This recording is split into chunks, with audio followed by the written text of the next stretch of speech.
La noción de narcisismo es una de las más importantes nociones de Freud, que tiene un valor clínico fundamental.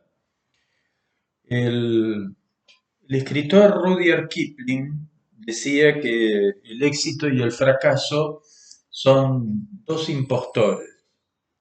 Con esto quería decir que el éxito y el fracaso, los dos, son dos espejismos que nos pueden obnubilar, cuando uno se cree demasiado el éxito o se cree demasiado el fracaso.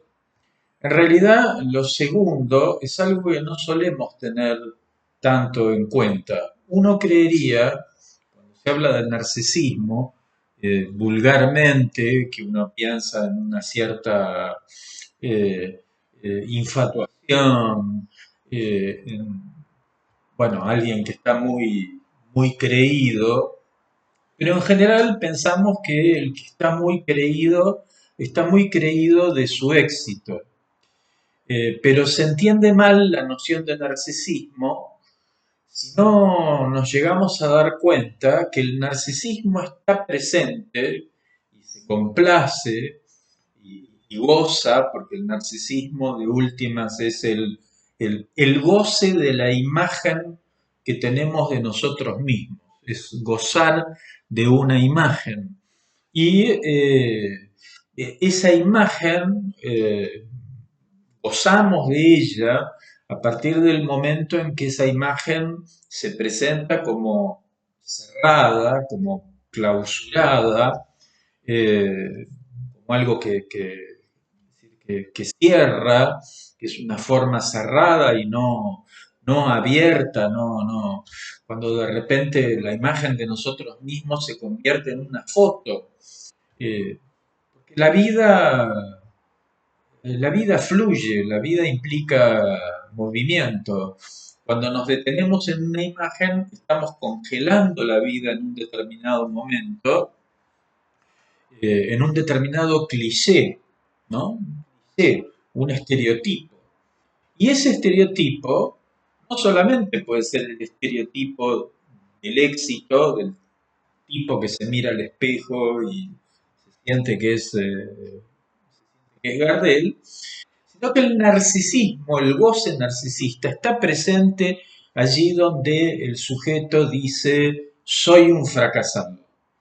Donde en general, donde alguien dice soy, ese soy clausura de alguna manera. Uno es muchas cosas y uno va variando, ¿no? Es decir, nuestra vida es dialéctica y uno no es de una sola manera.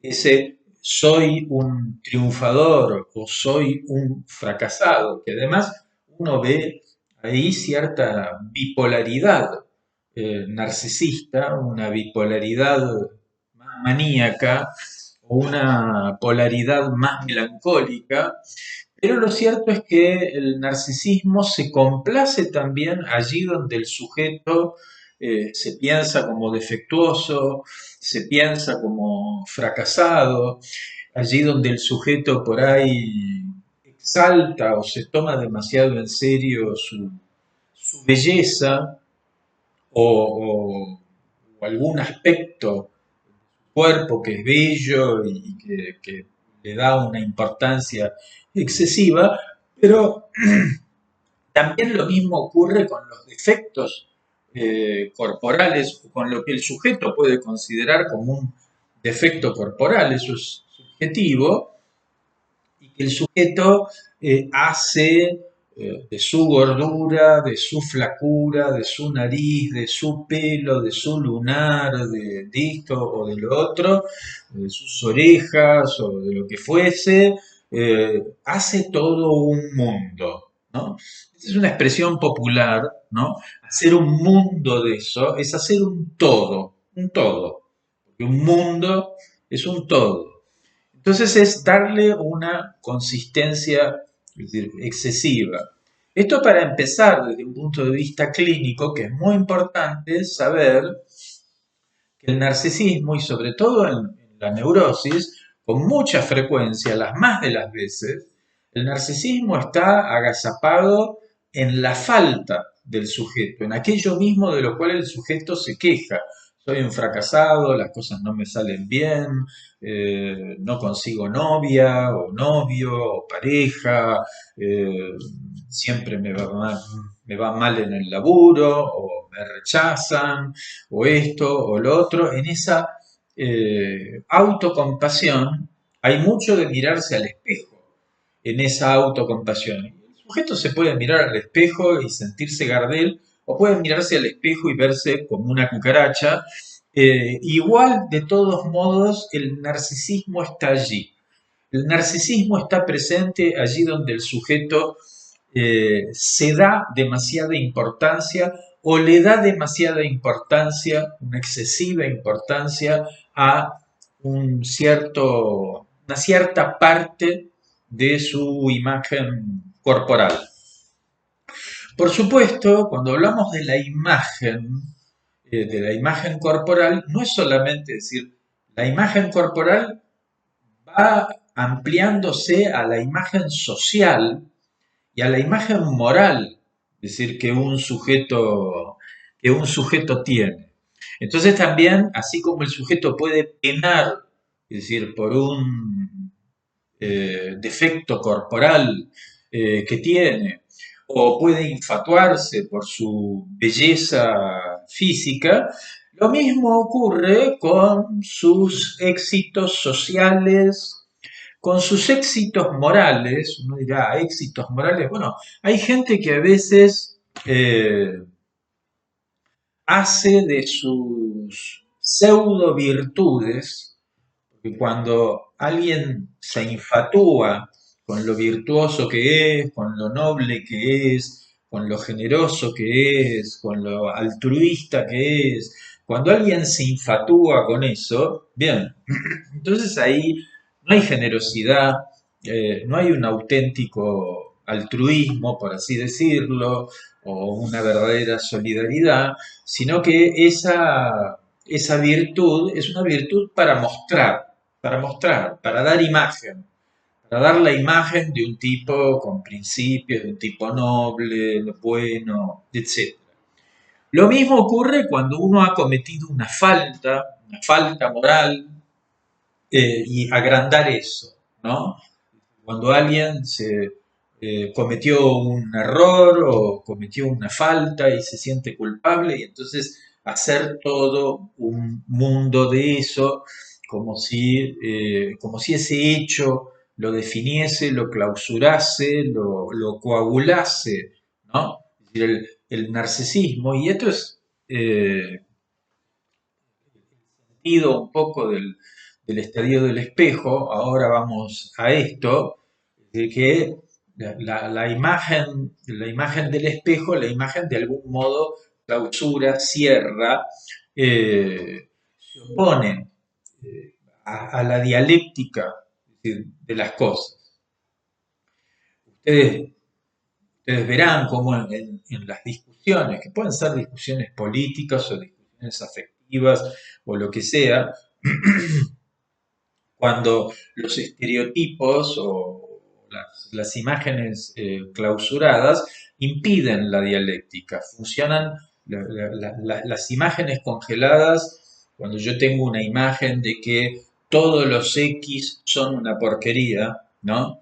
Entonces pienso todos los X, un grupo determinado, son malos, son una porquería, o son ineptos, o son inferiores, o lo que sea, y entonces ese juicio, ese estereotipo estigmatizante, una imagen congelada, lo mismo respecto de uno mismo, que uno puede tener una imagen que detiene las cosas, y a veces las cosas no son tan así, ¿no? A veces las cosas no son tan así, ni uno es tan así como para poner ese soy, ¿no? O el otro es de determinada manera. Bien, una cuestión que es fundamental es que el, el yo no es algo que para Freud esté dado de entrada. No hay, para Freud, desde el principio, de forma innata, el sujeto viviente no tiene una imagen o una representación unificada de sí mismo. No es un sujeto que pueda decir yo, ¿no? Yo soy uno, soy este, ¿no? Esta idea característica del yo que es de unidad, ¿no? Yo, soy uno, ¿no? Mi cuerpo es un cuerpo, ¿no? Eh, unidad, sustancialidad, soy algo o alguien, ¿no? Mi cuerpo es algo, alguien, algo diferenciado, tiene sustancia, tiene consistencia, ¿no? Y permanencia. Unidad, sustancialidad y permanencia son tres rasgos que definen al yo o a lo que Lacan va a llamar la imagen especular, en el sentido de que la permanencia, bueno, yo no voy a decir cuántos años tengo, eh, pero uno ha cambiado mucho, eh, uno es muy distinto de cuando tenía 5, 10, 15, 25, 45 años, qué sé yo, uno va cambiando y va cambiando no solamente físicamente, también va cambiando desde un punto de vista psíquico, uno se va moviendo. Sin embargo, uno tiene la idea de ser siempre el mismo. ¿M? Uno tiene la idea de ser siempre el mismo. Y por eso a veces, sobre todo, digamos, cuando el tiempo va pasando y uno cree que puede hacer ciertas cosas y el cuerpo ya no le da para hacer ciertas cosas, porque una cosa es la imagen que uno tiene, digamos, de uno mismo, eh, y otra cosa es el cuerpo real, ¿no? Por eso hay que diferenciar la imagen del cuerpo real. Acá cuerpo real lo tomo en un sentido vulgar, ¿no? Es decir, el cuerpo concreto, el cuerpo orgánico, que a veces, es decir, no responde, que el sujeto cree que puede, no sé, subir a una montaña porque lo hizo cuando tenía 20 años y ahora tiene, no sé, más de 60 y de repente descubre que no es el mismo de antes o su cuerpo le dice, mira que no sos el mismo de antes y él creía que era el mismo de antes. Esto puede pasar al revés, que a veces uno crea eh, que la imagen, que mi imagen me diga, no, mira, esto no es para vos, o no vas a poder, o no podés hacer esto, no podés nadar esta distancia, o no podés bailar, o no podés jugar, o no podés actuar, no podés mover el cuerpo, es decir, de esta manera, porque uno tiene una imagen rígida que impide, es decir, que el cuerpo, que por ahí el cuerpo estaría dispuesto, el cuerpo por ahí respondería. Por eso a lo que voy es que ya sea de un modo maníaco o de un modo más melancólico, ya sea de un modo, es decir, triunfante o de un modo lastimoso, ya sea que nos creamos demasiado grandes o demasiado pequeños, la imagen siempre tiene una sustancia de ilusión. Por eso, y esto es algo muy importante, Lacan va a decir que el yo va a definir el yo como una función de desconocimiento. Esto es muy importante. El yo es una función de desconocimiento. Por eso es a partir del yo que se ejerce la represión. Justamente quien no quiere saber nada de ciertos aspectos de la sexualidad que hay en uno es el yo. Quien, supongamos, en un sujeto, pongamos, heterosexual, tiene una imagen de sí mismo como heterosexual y pongamos que sea un sujeto, bueno, de ideas un tanto conservadoras y que piense la homosexualidad como algo radicalmente ajeno a él.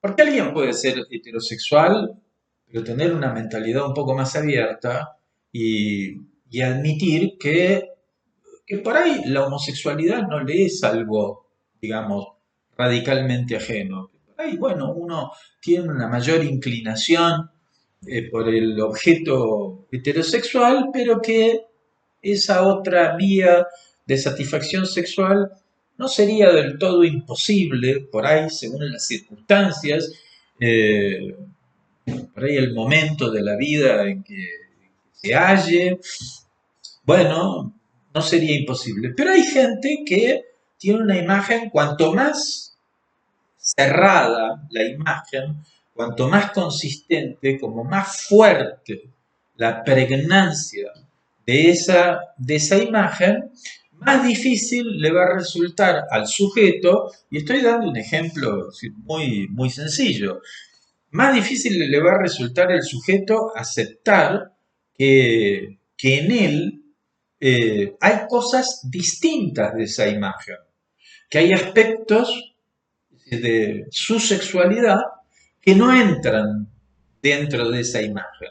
O sea que esa imagen, la imagen que nos formamos de nosotros mismos, excluye ciertas cosas. Excluye, las reprime, las desconoce, las niega. ¿Y por qué las niega? ¿No? Acá viene, vamos complejizando, ¿no? Es decir, las niega porque hay algo que se llama ideal del yo.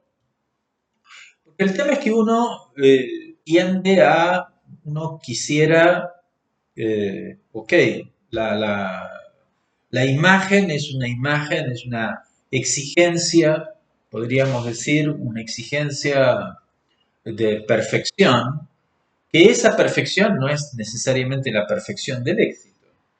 También la perfección puede ser la perfección del fracaso.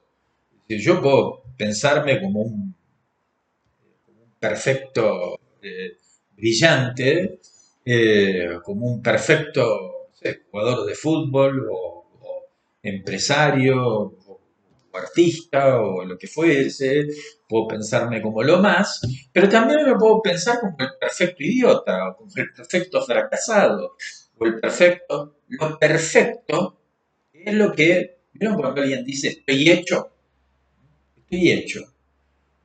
no, no me falta nada. Y es una característica de la imagen,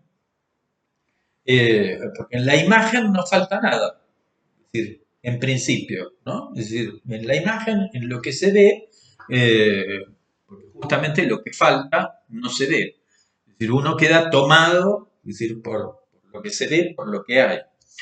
Ahora bien, si el yo es lo que desde Freud podemos llamar yo ideal, y que podríamos decir que el yo ideal es una exigencia formal de perfección. El yo ideal es la exigencia de ser uno, ¿no?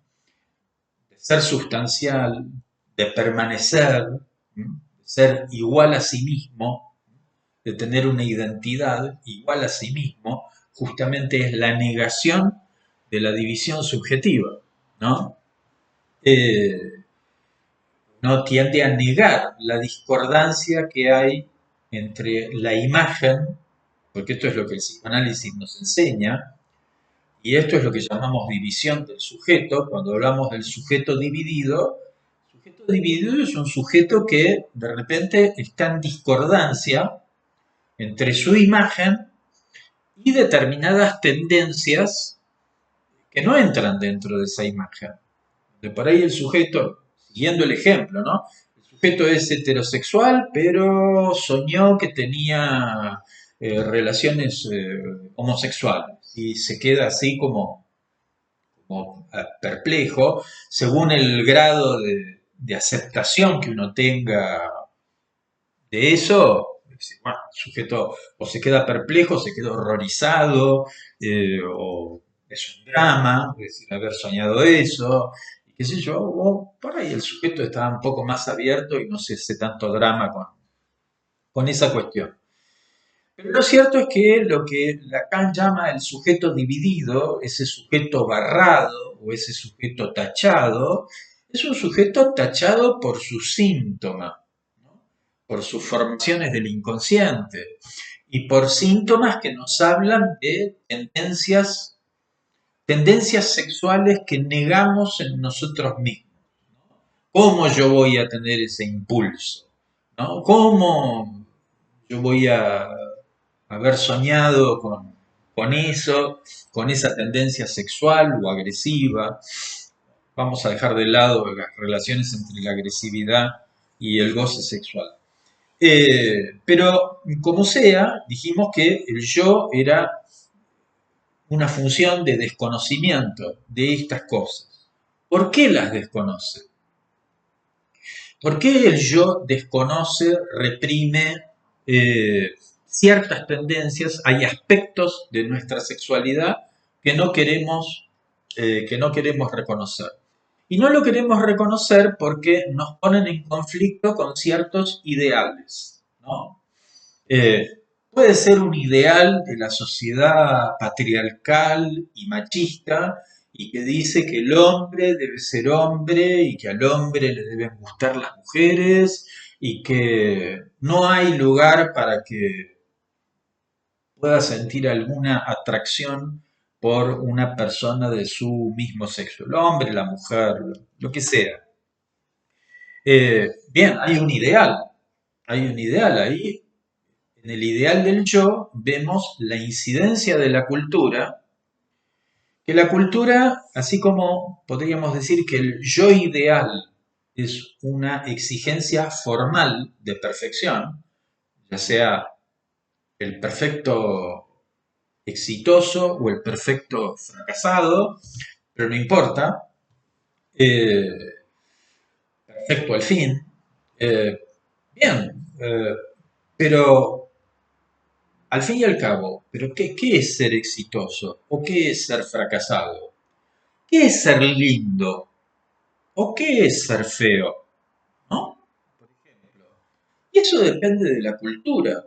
La sociedad, no es lo mismo la cultura que la sociedad, pero en principio es decir, es un hecho sociocultural, si se quiere, y que varía según las épocas y según los lugares. Bueno, ¿qué es tener éxito? ¿No? Eso varía. ¿O qué es ser un perdedor, un loser? ¿No?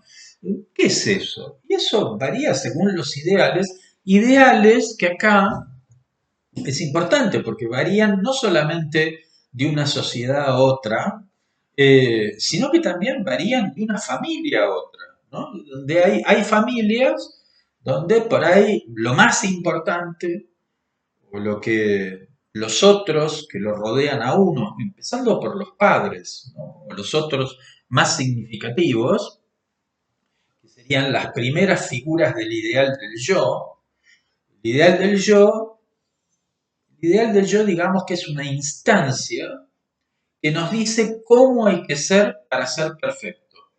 El ideal del yo es una serie de referentes simbólicos que me dicen cómo hay que ser, qué quiere decir ser el perfecto ganador, ser el perfecto ciudadano ilustre, eh, tener una moral perfecta, una imagen, la perfecta bondad, eh, pero también ese ideal me dice que sería ser un perfecto perdedor o un perfecto mal tipo, eh, etcétera, ¿no? Es decir, siempre es el ideal es lo que indica cómo hay que ser eh, para ser ese perfecto que el ideal exige que uno sea.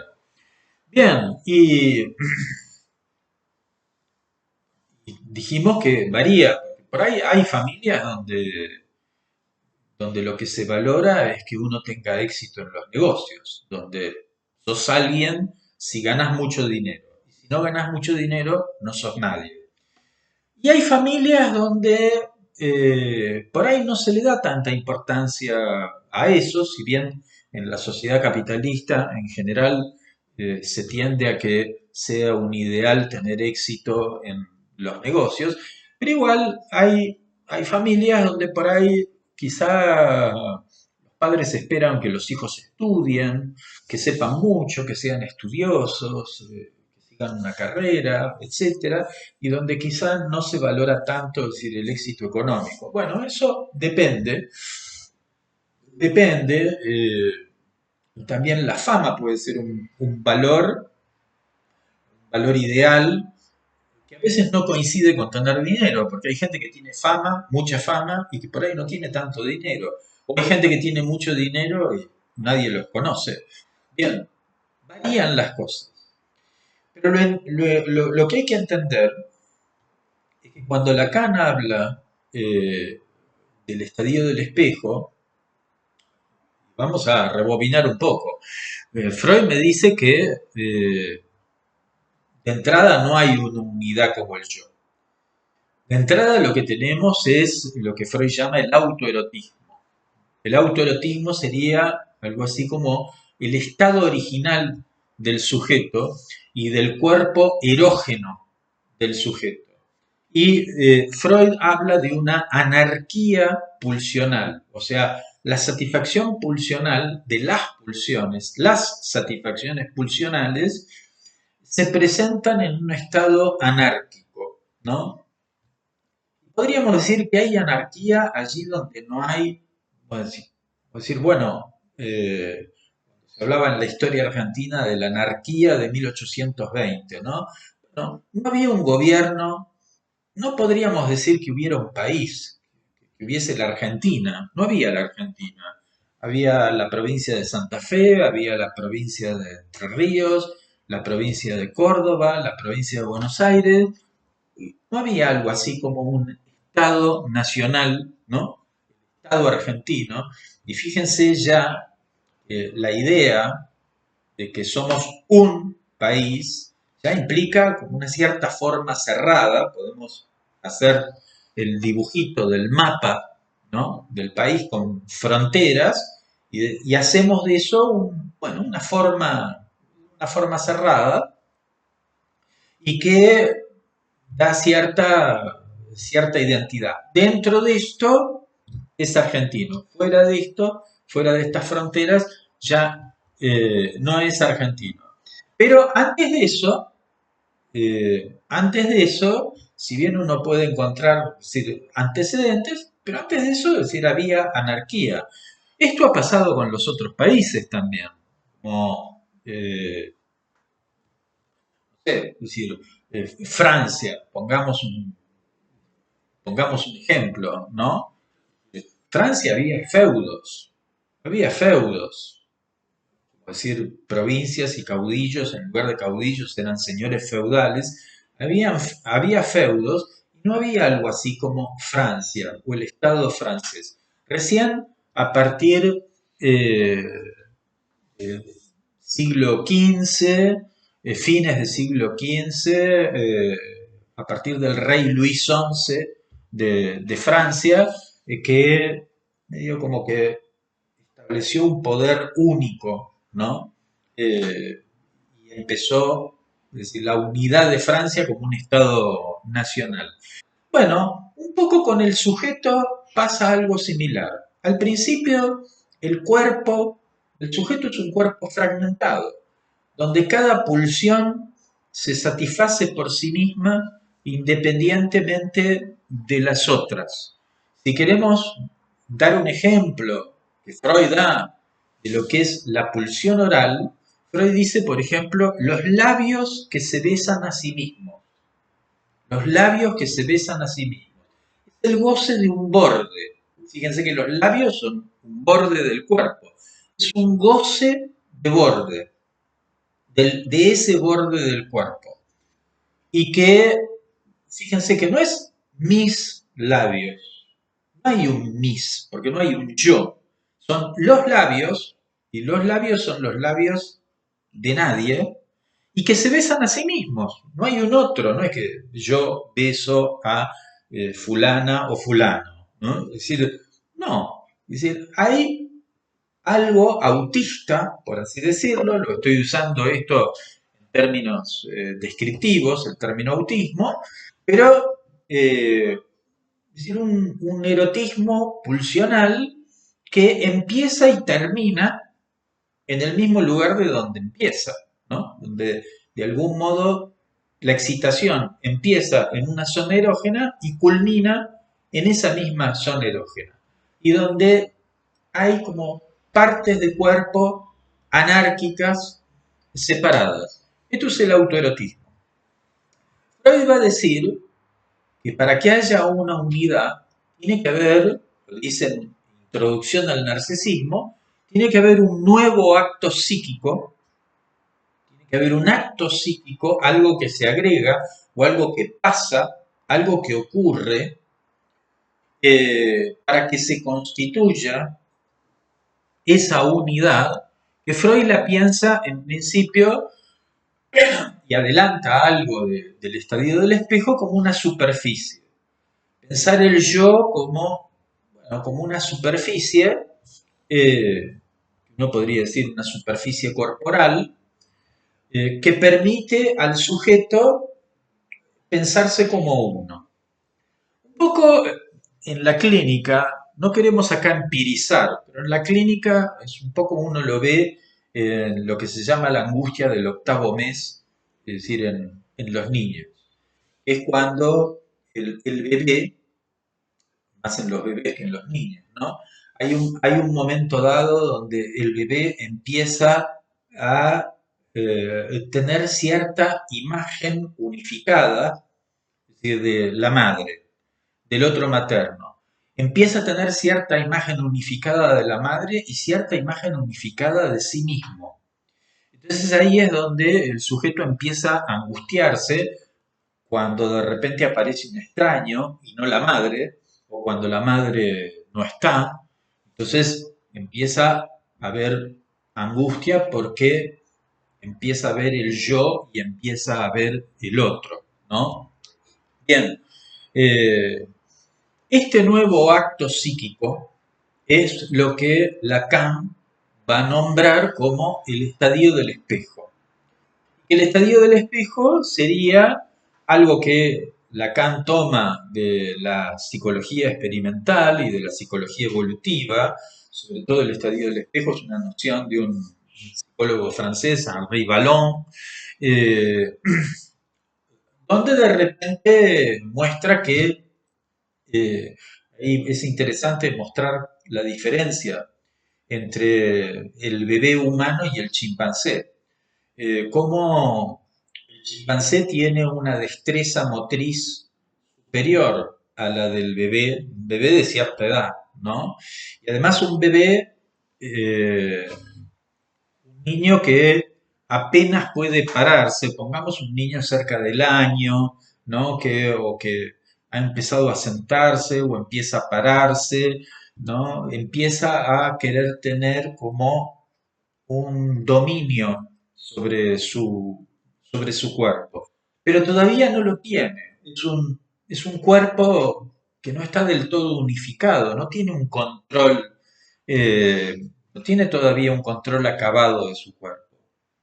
Sin embargo, eh, la idea del estadio del espejo es que, bueno, el chimpancé está motrizmente más adelantado que el niño y puede resolver problemas motrices con más eficacia, es decir, que el niño.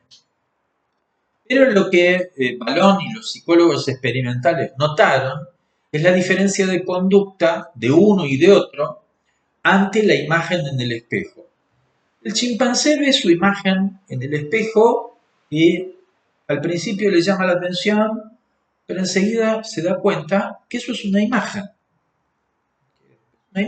que no hay nada, que es un puro reflejo. Se da cuenta de eso y no le da más bola. En cambio, el bebé ya algo crecido, no importa la cuestión ya evolutiva. Hay que pensarlo, es decir, como una estructura. No importa si esto es a los 6 meses, a los 8 meses, al año y pico, y qué sé yo, ya Lacan se desentiende de eso. Pero hay un determinado momento donde el bebé se encuentra con una imagen unificada de él mismo. Y hay una anticipación,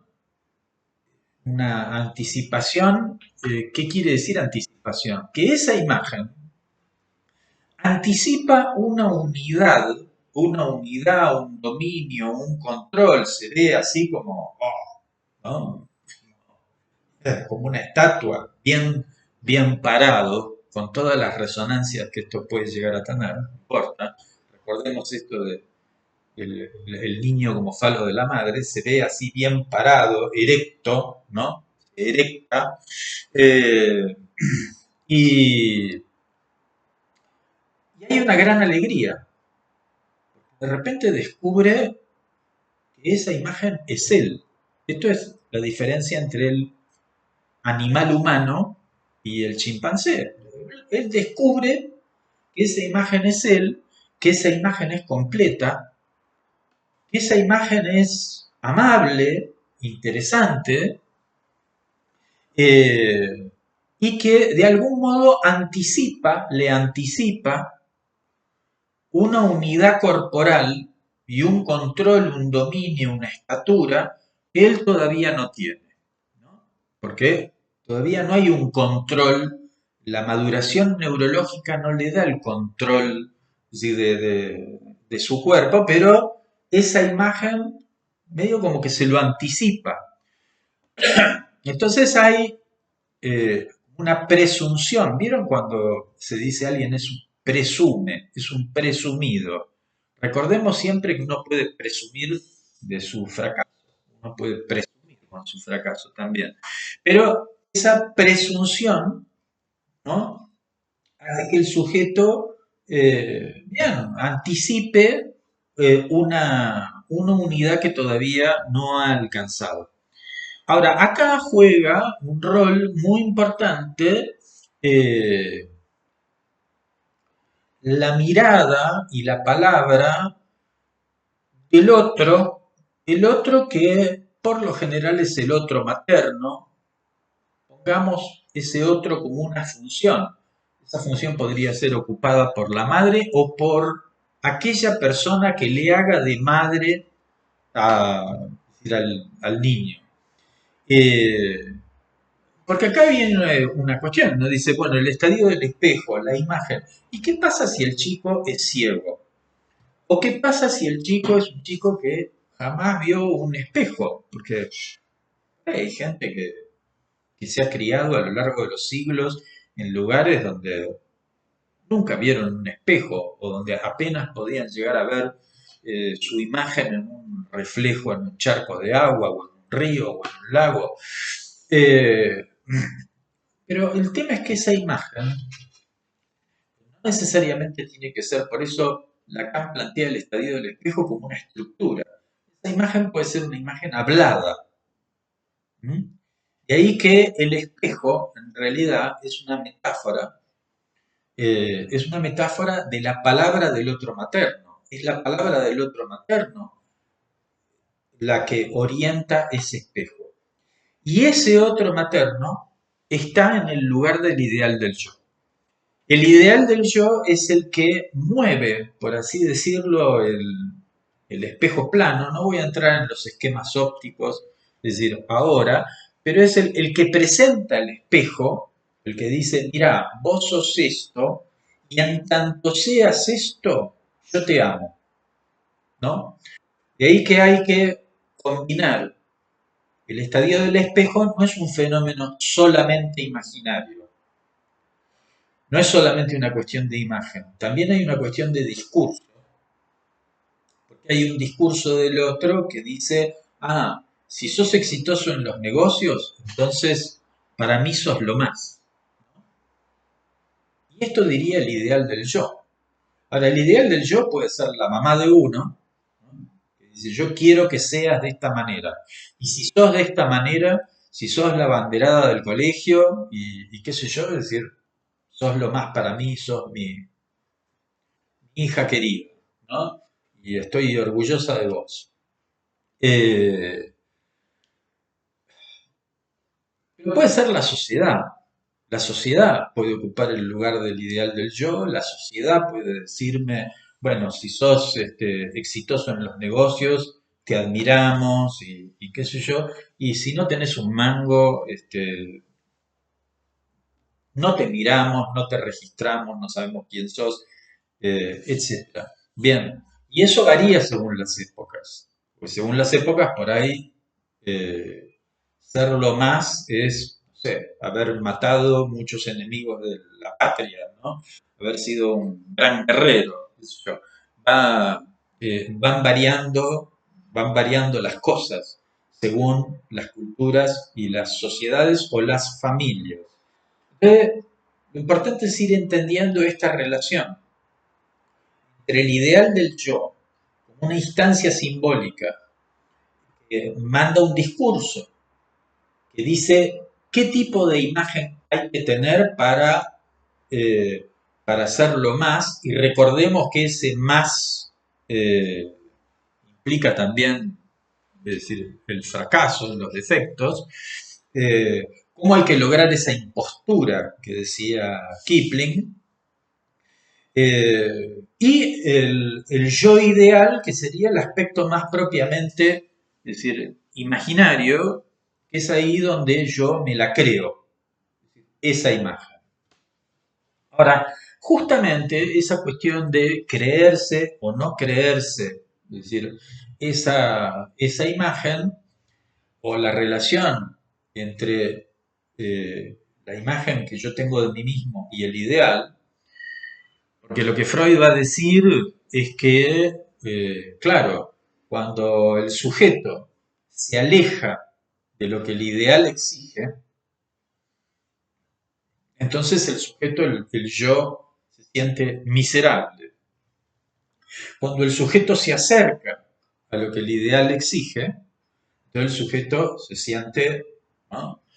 Y cuando uno se acerca a este ideal, lo podemos plantear como la demanda del otro. La demanda del otro es, queremos que seas así, queremos que cumplas con esta imagen, ¿no?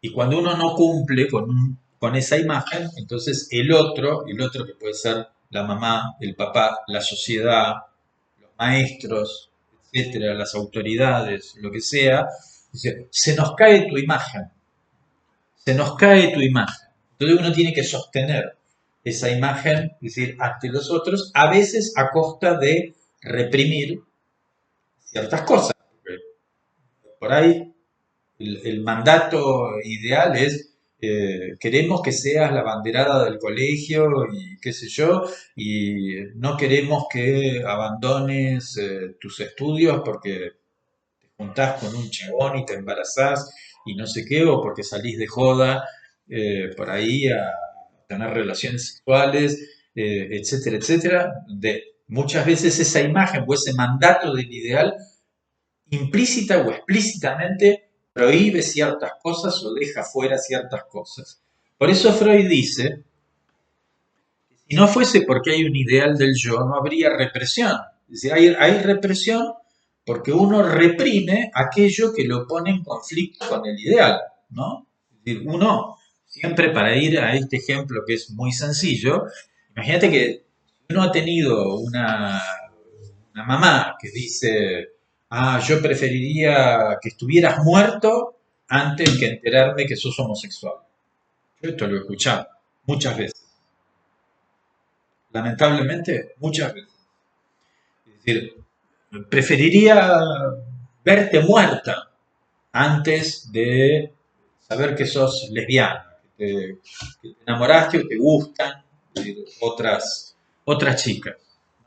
Entonces, imagínate que con ese mandato, es pesado, hay que enfrentarse con eso. Entonces, bien, uno intenta, el sujeto intenta, el narcisismo intenta, es decir, cumplir con la imagen que el ideal exige y en función de eso reprime ciertos aspectos de su sexualidad, intenta desconocer ciertos aspectos de su sexualidad para sostener este narcisismo como ilusión de completud, ¿no?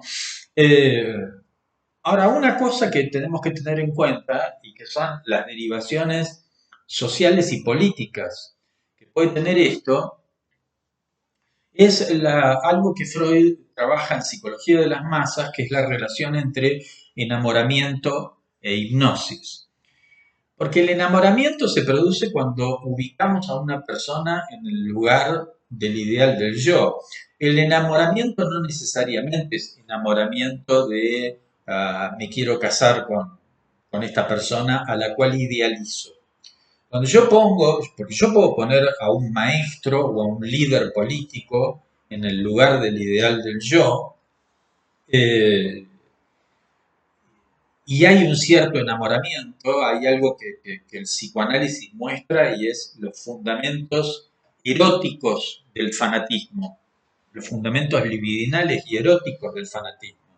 De cómo el líder de la masa, hay un enamoramiento con el líder de la masa, que eso no implica que uno quiera acostarse, es decir, con el líder de la masa. Pero hay un enamoramiento tan fuerte como el enamoramiento que a veces hay con una persona, una pareja, a la cual idealizamos y lo ponemos como si fuese Dios. Entonces intentamos sostener una imagen y cuando hemos idealizado a alguien, cuando esa persona está puesta en el lugar del ideal del yo, la palabra de esa persona tiene una gran influencia sobre nosotros. El líder o el maestro, si dice, vos sos lo más o vos sos lo menos, vos me haces sentir orgulloso o orgullosa, o, es decir, me decepcionás, se me cae tu imagen, entonces el yo experimenta estas transformaciones más maníacas, más melancólicas, pero siempre en un mismo eje narcisista, mismo eje de desconocer la castración, y acá viene lo más importante y más complejo. Desconocer no solamente decir la propia castración, la propia falta, es decir, la imagen. Reconocer la castración no es reconocer que uno tiene defectos. Reconocer la castración es reconocer que la imagen que uno se hace de uno mismo no es un todo, no es el todo de uno. Pero lo más importante, en realidad, es darse cuenta de la castración del otro. Esto en la clínica es fundamental, porque la castración que verdaderamente más importa no es tanto la castración propia, el neurótico no tiene tantas dificultades decir, con eso, sino que el problema es la castración del otro, de cómo barrar, tachar o hacer caer un poco, es decir, ese ideal. Porque lo cierto es que el narcisismo está fuerte mientras el ideal esté fuerte. Porque yo me puedo sentir recontra miserable, pero si soy un seguidor de Dios, y ese Dios puede ser Hitler, si soy un seguidor de Dios, bueno, de algún modo me siento, no sé, la cola del león. Sería un pelito de la cola del león, pero pertenezco a un león. Es decir, lo grandioso, lo importante, lo fabuloso está puesto en el ideal. O sea, yo puedo sentirme un microbio, pero si toda la grandiosidad está puesta en el ideal, bueno, ahí está el narcisismo, de últimas. Ahora, tanto con una pareja como con un líder a veces también puede ser un medio, ¿no? Hay gente que, no sé, qué sé yo, eh, cree todo lo que le dice Clarín. También hay gente que puede creer todo lo que le diga Página 12. O la gente que cree todo lo que dicen los medios, o cree todo lo que dice un determinado político, o alguien a quien pone, político, líder religioso, alguien a quien se pone en el lugar. El ideal del yo es un lugar. puede estar ocupado por los medios masivos de comunicación o por la voz de una persona investida de idealización. Entonces, cuando es así, hay hipnosis, hay sugestión. Como cuando uno se cree que uno es lo que el otro dice que uno es, cuando uno se cree la imagen que el otro me dice que soy, entonces ahí hay hipnosis, ahí hay sugestión, ¿no? La sugestión es creer a ese otro que dice, bueno, no, tú puedes, el otro también puede decir, tú no puedes. A veces hay docentes, hay profesores de arte o de teatro, a veces un poco crueles, ¿no? Que, que le dicen a una persona que quiere actuar o que quiere pintar o que quiere jugar al fútbol o que quiere hacer esto o que quiere hacer lo otro y que tienen un dictamen así fatal, dice usted es un desastre, usted nunca va a poder tocar un instrumento, nunca va a poder cantar, nunca va a poder pintar, nunca va a poder hacer esto o lo otro y eso muchas veces es decir, arruina las posibilidades de un sujeto. Salvo que el sujeto pueda agarrar y decir, che, flaco, ¿vos quién sos? ¿Quién te crees que sos? O la palabra de este tipo que me está diciendo que yo nunca voy a poder cantar, pintar o actuar, es decir, ¿quién es? ¿Es Dios este tipo? ¿Me tengo que creer esa palabra? Eso es ya tomar una distancia. Eso ya es tener cierto registro de la castración del otro. La palabra del otro no es una verdad absoluta. Pero a veces ocurre que el sujeto cree que la palabra del otro es una verdad absoluta. Pueden pasar de muchas maneras esto. Puede pasar de un modo que vos te sentís perfecto y el médico, que está investido de autoridad, el médico también es alguien que ocupa un lugar del ideal y cuya palabra, claro, si el médico mira tus estudios y empieza a poner una cara así, empieza a ser, tiene que ser muy hijo de puta para empezar a ser así, pero existe esto y el médico te dice, y usted se va a morir, ¿no? Eh, esa persona sale de ese consultorio enferma, aunque esté sana. Porque por ahí el médico se equivocó, por ahí la persona no tiene nada, pero la persona va a salir enferma, porque la palabra del otro genera una imagen, genera la imagen de soy un desahuciado, me estoy muriendo, y lo que Lacan muestra es que esa imagen, ese imaginario de lo que somos, tiene una incidencia en nuestro cuerpo, ¿no? Y allí donde el sujeto siente, no, no voy a poder, no voy a poder, no voy a poder, por ahí tiene una disfunción sexual, no se le para el pito y qué sé yo, pero no porque tenga ningún problema orgánico, sino porque, es decir, el rollo dice, o esta mina es demasiado para mí, ¿no? Nuevamente, el ideal del yo. No, esta mina es mucho para mí, no puede ser que esta mina me dé bola, no puede ser que yo tenga relaciones sexuales, es decir, con esta mina que es como un emblema, no sé, solo un tipo exitoso podría tener sexo con esta mujer. Y entonces el cuerpo no le responde es decir, al sujeto. La otra cuestión es cuando uno puede barrar o bajar un poquito, es decir, esa idea. Cuando uno cree, eh, cuando uno se deja llevar por el ideal, cuando uno cree del todo eh, que uno es esa imagen que el otro dice que es, uno está loco.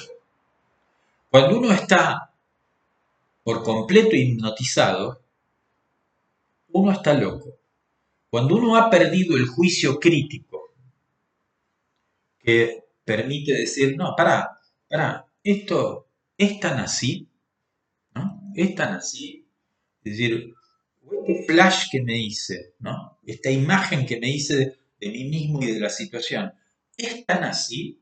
Cuando uno dice, bueno, para, toma distancia, no se pegotea tanto, es decir, con esa imagen, no se la cree del todo. Del mismo modo, cuando uno puede no creerse del todo lo que el otro me dice que soy, o la imagen que el otro me presenta de mí, cuando uno puede tener un juicio crítico, bueno, uno puede conservar cierta cordura, si existe algo así.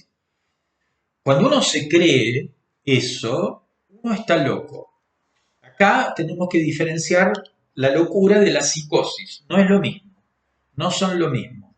Acá la locura es el sujeto capturado por lo imaginario. Y doy un ejemplo. Bueno, puede ser la locura de masas, puede ser el fenómeno del nazismo, que alguien de repente dice, bueno, nosotros somos la raza superior, mirémonos al espejo, somos la raza superior y tenemos un enemigo, es decir, que es el judío y hay que salir a matarlos a todos. Y ahí si queremos complejizar un poco, el otro al que se odia, y esto es un fundamento del racismo, el otro al que se odia es alguien a quien se proyecta aquello que desconozco en mí mismo. Eh, Nuevamente volvemos al ejemplo es decir, de la homosexualidad. Los homosexuales han sido y son todavía, es decir, perseguidos, y ahí es donde yo tengo a alguien que odia a los homosexuales, de alguien que milita para que maten a todos los homosexuales, o para que los criminalicen, o que los persigan, es decir, etcétera. Es decir, bueno, no hace falta ser psicoanalista para darse cuenta, che, ¿qué te pasa con esta gente? ¿Por qué te causan tanto rechazo? ¿No será que hay algo de vos ahí? ¿Hay algo que vos querés desconocer en vos mismo y lo depositas, es decir, en el otro? Que lo que no podés aceptar de vos mismo lo proyectás en el otro y entonces odias a eso que vos te asegurás de ese modo que eso está fuera, está en el otro, no está en vos, ¿no? Bien, pero para seguir con el ejemplo, sí, Hitler de repente le dijo a la gente, somos la raza superior, los judíos son el mal, hay que matarlos, la gente lo creyeron a full, y no solamente fueron a matarlo, fueron a morir también. Bueno, fenómenos de locura de masas, donde el sujeto está dispuesto a matar y morir. O lo que hemos visto, es decir, con la pandemia, ¿no? Donde los medios masivos de comunicación en algún momento decían, el virus no existe, el virus no existe, el virus no mata. Y había, Clarín mostraba a un infectólogo, Pablo Goldschmidt, ¿no? Que decía, esto está exagerado, es decir, este virus es una gripecita, ¿no? Sigue diciendo el actual presidente de Brasil, el señor Bolsonaro, es una gripecita, es decir, se exagera todo esto, y bueno, y la gente por ahí cree, ¿no? Porque lo dice un gran diario, un medio importante, presentan un gran infectólogo argentino famoso en el mundo, con todos los premios, que dice que todo esto, lo que pasó en Italia, esto fue al principio de la pandemia, al principio de 2020, ¿no? Es decir, lo que pasó en Italia fue porque el sistema de salud italiano es una porquería, no funciona bien y qué sé yo. Eso está en un artículo de Clarín, las declaraciones de este señor, que no había que asustarse por el virus. U otros que decían directamente decir que el virus no existía. Y la gente lo creyó y la gente salía a la calle, decir, bueno, la cuarentena es una restricción a nuestras libertades, entonces bien, salían a la calle, etcétera, etcétera, y eh, recuerdo el caso de un señor que era un militante anticuarentena que terminó muriéndose muriéndose de COVID como muchos otros. Del mismo modo, en 1938, Orson Welles, un actor y director norteamericano muy importante, hizo un programa de radio sobre la Guerra de los Mundos del escritor H.G. Wells y donde dijo que había en el programa de radio decía que había una invasión de los marcianos. Y la gente se lo creyó. Mucha gente se lo creyó, no toda la gente. Se lo creyeron y enloquecieron. Y salieron a la calle desesperados y hubo un pánico. Bien, esto es hipnosis. Y la hipnosis es estar capturado por la palabra de un otro ubicado en el lugar del ideal del yo. Y que esa palabra describe una situación, es un flash, nos invaden los marcianos, hay un imaginario, uno se plantea un imaginario, estamos en guerra, estamos siendo invadidos por marcianos, y la gente va y, eh, la gente va y se lo cree, ¿no? A pesar de que muchas cosas indican lo contrario. Del mismo modo que alguien dice, no, el virus no existe, no es verdad, y qué sé yo, y que por ahí, aunque vos veas que el papá, la mamá de fulano, ¿no? O tu abuelo o tu abuela se murieron en una terapia intensiva, intubados, y el sujeto igual sigue sin creer porque rechaza esa realidad, porque tiene la imagen que todo es una mentira, todo es un complot mundial, qué sé yo. Bueno, mucha gente le pasa eso. Bien, y esto es lo que podemos meter dentro de la idea de una locura de masas.